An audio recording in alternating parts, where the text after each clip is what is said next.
Hi friends, welcome to our new channel Tollywood exclusive. మేము ప్రతిరోజు మీకోసం కొత్త ఫిలిం అప్డేట్స్ ను మీ ముందు ఉంచుతాం. మీరు మా ఛానల్ ని సబ్స్క్రైబ్ చేసి మమ్మల్ని ఆదరిస్తారని ఆశిస్తూ ఈ రోజు అప్డేట్ లోకి వెళ్దాం.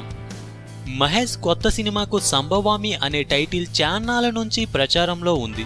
అయితే దీనిపై ఎలాంటి అధికారిక సమాచారం రాలేదు ఇంతవరకు. ఇంతలో విన్నర్ ఆడియో వేడుకలో నిర్మాత పొట్లూరి వరప్రసాద్ మాట్లాడుతూ మహేష్ సినిమా టైటిల్ సంభవామి యుగే యుగే అని చెప్పాడు.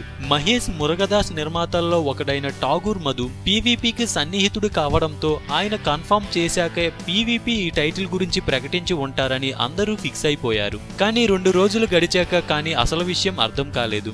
మహేష్ మురుగదాస్ మూవీకి సంభవామి యుగే యుగే అనే టైటిల్ ఫిక్స్ కాలేదని ఆ చిత్ర పిఆర్ఓ మీడియాకు స్పష్టం చేశాడు. దీన్ని బట్టి పీవీపీ మీడియాలో వస్తున్న వార్తలు విని సంభవామి యుగే యుగే అనే టైటిల్ అనేసినట్లు అర్థమవుతోంది. అసలు సంభవామి యుగే యుగే అనే టైటిల్ ను ఆల్రెడీ తెలుగులో వాడేశారు. ఆ పేరుతో సినిమా వచ్చి ఎంతో కాలం కూడా కాలేదు. ఆ పేరుతో సినిమా తీసింది క్రిస్ అని తెలిస్తే ఆశ్చర్యపోవాల్సిందే. గమ్యం చేయడానికంటే ముందు క్రిస్ కొత్త వాళ్లతో తీసిన సంభవామి యుగే యుగే అనే సినిమాలో పెట్టుబడి పెట్టాడు. అయితే ఆ సినిమా విడుదలైన సంగతి కూడా చాలా మందికి తెలియదు. అయితే ఆ సినిమాకి ఎలాంటి రిజల్ట్ వచ్చినప్పటికీ ఓ చిన్న సినిమా కోసం వాడేసిన టైటిల్ మహేష్ చిత్రానికి పెట్టుకుంటారా అన్నదే డౌట్. అయితే ఈ చిత్ర నిర్మాతలు సంభవామి అనే టైటిల్ రిజిస్టర్ చేసిన మాట మాత్రం వాస్తవం. ఇంతకీ అసలు మహేష్ మురుగదాస్ ఆలోచనలో అసలే టైటిల్ ఉందో దాన్ని ఎప్పుడు బయట పెడతారో అని అభిమానులు వెయిటింగ్.